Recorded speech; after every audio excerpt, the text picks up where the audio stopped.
Because when we go for an interview, it is we are being under evaluation in the line of fire. It's almost like this is it. It's almost like public speaking or one of the biggest fears, because we are actually being thoroughly evaluated.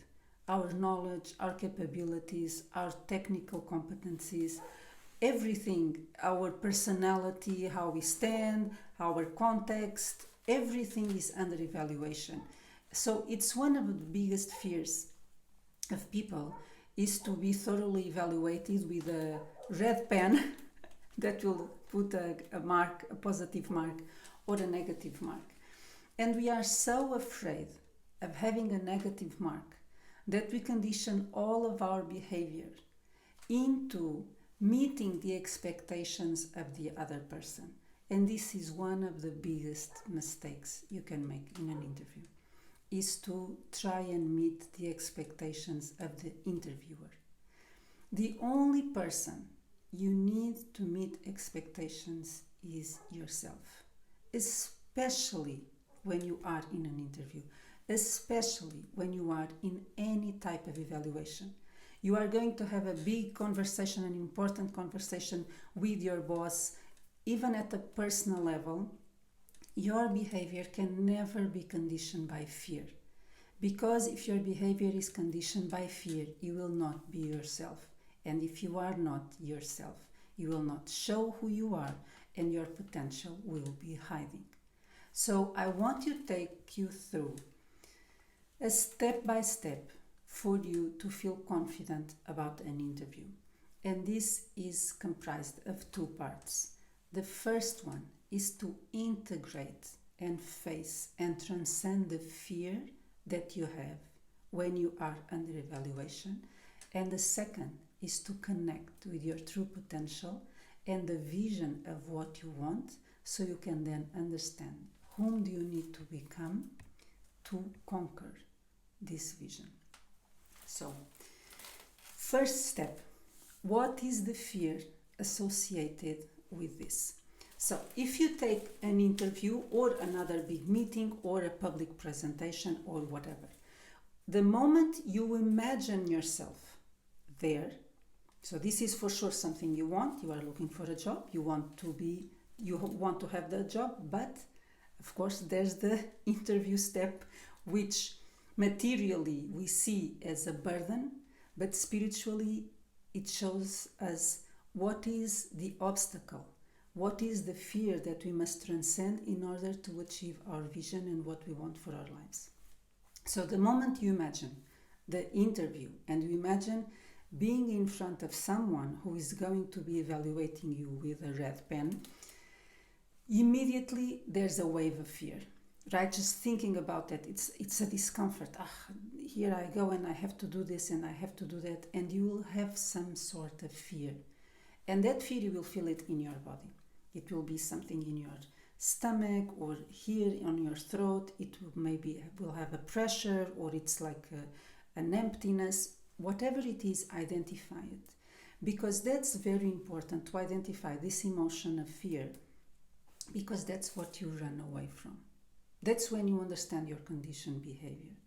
So you need to be attentive to the emotion of fear, because this is what conditions you.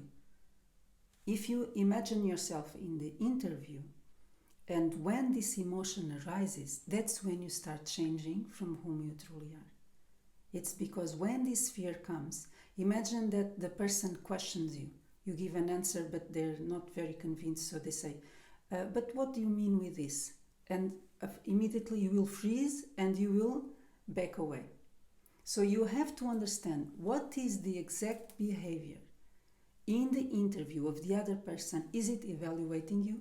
Is it judging you? Is it questioning you? Is it challenging you? Is it being passive?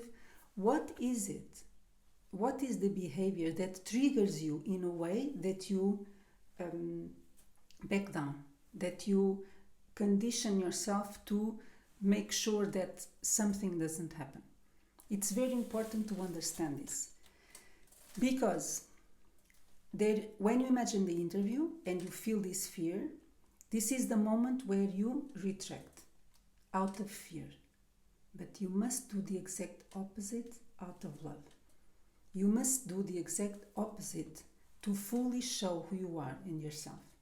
So, imagine a person, and I'll give you several examples. People who are afraid of not having the answer. Don't be afraid of not having the answer, because you want to have a job because of who you are, of everything you know and you don't know. So if you go for a job, go fully with everything you have and you haven't. You are not going to know more or less because you are in an interview. You are who you are, you know what you know, and you want a job because you know what you know. So if you go to an interview and you don't know, it's fine, because it's not something that if it's not important that you don't know, you'll get the job anyways. And if you don't know, you don't want the job anyways. So the first thing, when you are afraid of not knowing everything, that is not important, because whoever you are and what you know is going to be fundamental for someone, for a company. And I see so many people losing their self-esteem because it's a very vulnerable place to be, looking for a job. But you don't need many people, you just need one job in one company at this moment in your life. So even if you haven't found it yet, it's there. And there's a sentence that I love, which is, we are in the best place when our deepest needs are fulfilled by someone who fulfills their deepest needs with us. So this is what I mean by when you really need a job and the company really needs a person like you. This is the match that you are looking for. So don't be afraid of not knowing the answer. The other fear, for example, is when someone doesn't understand what you are saying or questions what you are saying. Imagine you gave an example and they ask, but what do you mean by, but you just said that. So don't be afraid of being questioned. Questioning is good. It means that the person wants to know more, wants to understand. They didn't understand, so explain it. If you are responding from a place of authenticity, if you are not pretending to know more than you have, and you are not making one of those interview books answers, if you are being authentic and the person is asking you more, answer it. It's because the person wants to know more about you. It's not because they're questioning you. Questioning is good. Like the best interviews I've made, and I just love it. It's the one of the areas that I most love about HR is interviewing and recruitment. And I always learn so much from the interview. Personally, spiritually, everything. It's like a classroom for me. So when someone asks you something, reply proudly with your experience. I've learned the most on interviews, and my best interviews have been the ones where I've asked the most questions and the person just keeps going. They keep going because they are passionate about who they are and the work that they do. So if you put aside the fear of not knowing, and if you put aside the fear of being challenged, and if you put aside the fear of not being good enough, you will show up as who you are. That's why it's so important to identify the fear emotionally, identify the fear. What is it telling you? I don't know enough. I'm not good enough. Whatever it is. And when you understand that fear, let it go, in the sense that embrace it. Maybe I don't know enough. Maybe this person is not going to like the way that I am in terms of chemistry, personality. Maybe this person is not going to be convinced by what I know. Whatever the fear is, it's going to be an illusion the moment you transcend it. So imagine that you don't have an answer, right? And you don't know that. If you are afraid of not knowing and the person asks you, you will just be really nervous, and maybe you will try to get an answer or do something for you not to look bad. But if you just embrace that you don't know a question, you may just be curious or say, wow, that's a really good question and I want to look into that. and you will prepare yourself for the next time, but you won't see it as a personal limitation that you have or something that's very bad for you. And whenever you are conditioned by your fears, it means you are identifying yourself with those fears. And that's the distinction we need to make. We are not our fears, we are not our limitations, our perceived obstacles, not good enough, not knowing enough, not meeting expectations, whatever it is. Do not go for an interview identified with your ego, with your limitations, with your lower self, with your fears, your obstacles. Go to the interview, which is the second part, aligned with your vision, aligned with what you want for your life. You know there is a true self inside, an inner leader inside. This inner self is connected with something much bigger than you. So why go and stand in a meeting as if someone, the person who is in front of you, is bigger than you or better than you or more knowledgeable than you or has any power over you? When you go for an interview, for a meeting, the best thing you can do for yourself and for that person and for that company is to show up as if you would already have that job, or if you would have an amazing job already. Then you would show up in a completely different way than if you go completely conditioned by your fears. So the second part is determine what is your best job. Like if I would give you the perfect job right now in this moment, you can write it down. Write down the perfect job, the perfect boss, the perfect job, the perfect income, the perfect knowledge, the perfect challenge. If you would like to travel, it includes travel. If you don't like to travel, it doesn't include travel. Just think about the best job there is for your life right now. Write it down.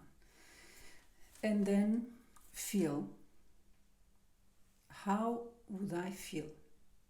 Whom would I be? How would I show up in the world if I would already have this job? And you can see a complete shift from the person who has identified with their fears to the person who has identified with their potential. And you must show up as the potential, not as the limited self. You must show up in an interview free from fears. And how do you free yourself from fears? By giving yourself everything that you want and need. If you become your vision, if you become your perfect job, if you become the person who conquers the perfect job, then you understand whom would you become and whom would you be, how would you show up in the world if all of that was given to you. And what happens is we tend to think that if we would get a job, then we would become that. But that's not the truth. It's by becoming that we get the job, that we create a job because of whom we are, whom we have become, the new way we act, free from fears, free from limitations, just really being trusting. So if you understand, if you identify with your fears, you will be conditioned. You will be afraid of the person thinking, of the person doing, and all the power will be outside of you because you are projecting it to the person who is in front of you as having all the power. But if you identify with your vision, with your true self, with your true personality, grounded, anchored in you, the one you know is here and you are connected to. If you identify with that vision and with that pure potential of having all that you want, all that you need in this moment of your life, then you see how immediately the other situation, the other person loses their power over you because you are already connected to what it is that is your vision. So you don't need another person to give it to you, to stamp you, to say you are okay, to have a green pen with a tick which we so long for. Now you can give that to yourself and then work from there, show up from there, be from that place, be from that energy of being already in the state that you want to be. So when you go for an interview, these are the two most important things. Understand your fear, recognize it, and embrace it. Don't run away from it. Don't condition all your behavior around the questions that this person may ask you. Embrace your fear and then show up regardless of that fear. Imagine that you think you are not knowledge, I've already mentioned. Imagine that you think that you are not open enough. For example, you are not charismatic enough. You are not, you don't open the room and just like the sunshine. Imagine, just fully embrace it, because you don't need to be that. There is something that you are projecting as powerful when people are like that. So let it go. Whatever you have a big attachment to, whatever you have a big need of, it means that you are identifying with a lower self. You are identifying with a fear. If I'm not like that, then if I am like this, if I would be more like that, all of these are identifications with a limited self. So understand, what are your fears when you enter an interview? What are your fears of being face to face with that person? And fully embrace those fears. Fully embrace them, that you don't know everything, that you may not be the right person for the job, that you don't have the charisma, that it doesn't matter, because all of those are fears that will completely vanish, completely become illusions once you show up as yourself. Those fears, they make us show up less and less and less as ourselves, trying to adjust, adapt to expectations, to whatever it is. The moment you let those go, and then you are free to identify yourself with whom you truly are, with your vision, with what it is that you want for yourself, and whom you need to become to finally conquer and create what you most want in life. So let me know if this was helpful, and good luck for your next interview.